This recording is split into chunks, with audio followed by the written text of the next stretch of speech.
God power channel में आप सभी का स्वागत है दोस्तों मकर संक्रांति आने वाली है। मकर संक्रांति का शुभ मुहूर्त क्या है और इसकी महत्व क्या है और इनकी पूजा विधि और इनके मंत्र के विषय में जानेंगे आज।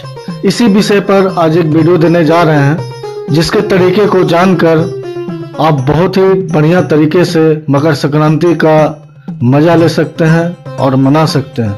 दोस्तों इस बार मकर संक्रांति साल 2019 में 14 जनवरी को नहीं बल्कि 15 जनवरी को मनाई जाएगी। पूरे देश में इस दिन से खरमास समाप्त हो जाएगी और शुभ कार्यों की शुरुआत हो जाएगी।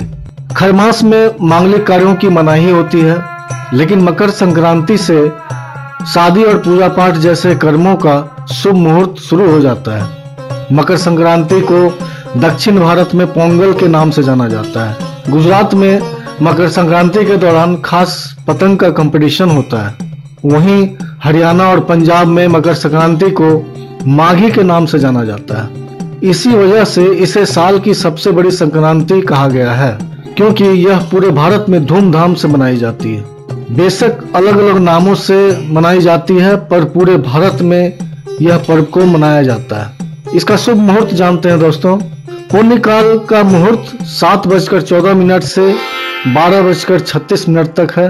कुल समय करीब 5 घंटे 21 मिनट और महापुण्य काल मुहूर्त 7:14 से 9:01 तक। कुल समय 1 घंटे 47 मिनट तक का है।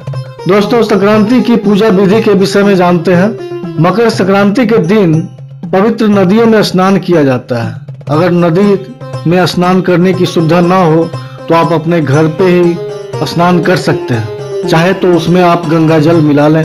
सुबह ही घर पर नहाकर पूजा की तैयारी कर लें और इस दिन भगवान सूर्य की पूजा अर्चना की जाती है और पितरों का ध्यान भी और उनका तर्पण भी किया जाता है। सूर्य के एक राशि से दूसरे राशि में जाने को ही संक्रांति कहते हैं। एक संक्रांति से दूसरी संक्रांति के बीच का समय को ही सौर मास कहा जाता है।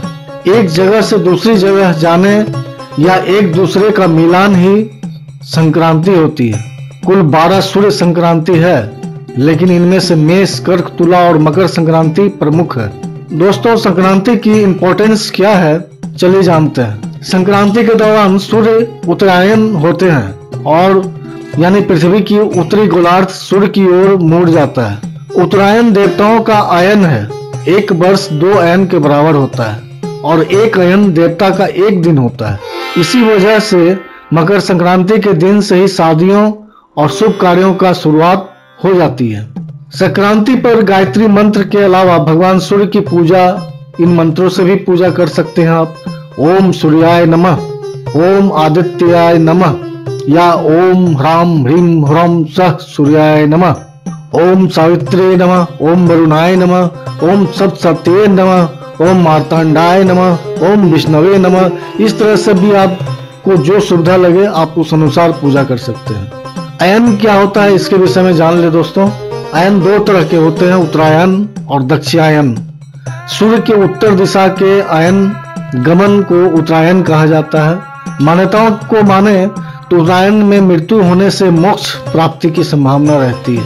सूर्य के उत्तरायण काल में ही शुभ कार्यों को किया जाता है। जब सूर्य मकर, कुंभ, वृष, मीन, मेष और मिथुन राशि में रहता है तब उसे उत्तरायण कहते हैं। वहीं जब सूर्य बाकी राशियों सिंह, कन्या, कर्क, तुला, वृश्चिक और धनु राशि में रहता है तब उसे दक्षिणायन कहा जाता है। धार्मिक महत्व के साथ इस पर्व को लोग प्रकृति से जोड़कर भी देखते हैं, जहां रोशनी और ऊर्जा देने वाले भगवान सूर्य देव की पूजा की जाती है। दोस्तों ये थी जानकारी आपको मकर संक्रांति के ऊपर। आप इसे जानकर और इस अनुसार करने की कोशिश करें। धन्यवाद दोस्तों आप लोग ट्रेन से सफर करते ही होंगे, तो आप लोगों के लिए एक जबरदस्त हमारे एक साधक गण के द्वारा बनाया गया एक वेबसाइट, जहां आप लोगों को मुफ्त में सारी इंडियन रेलवे की इंक्वायरी सेवा प्राप्त कर सकते हैं। इस वेबसाइट पर PNR इंक्वायरी कर सकते हैं। इस वेबसाइट के माध्यम से यह भी जान सकते हैं कि आपकी ट्रेन अभी किस स्टेशन पर है और कितनी लेट चल रही है। इसके लिए आपको ट्रेन नंबर डालकर तिथि सेलेक्ट करनी होगी और आपके सामने लाइव स्टेटस खुल जाएगी। यह वेबसाइट मोबाइल फ्रेंडली होने के कारण आप मोबाइल से भी पूरी सुविधाओं का लाभ उठा सकते हैं।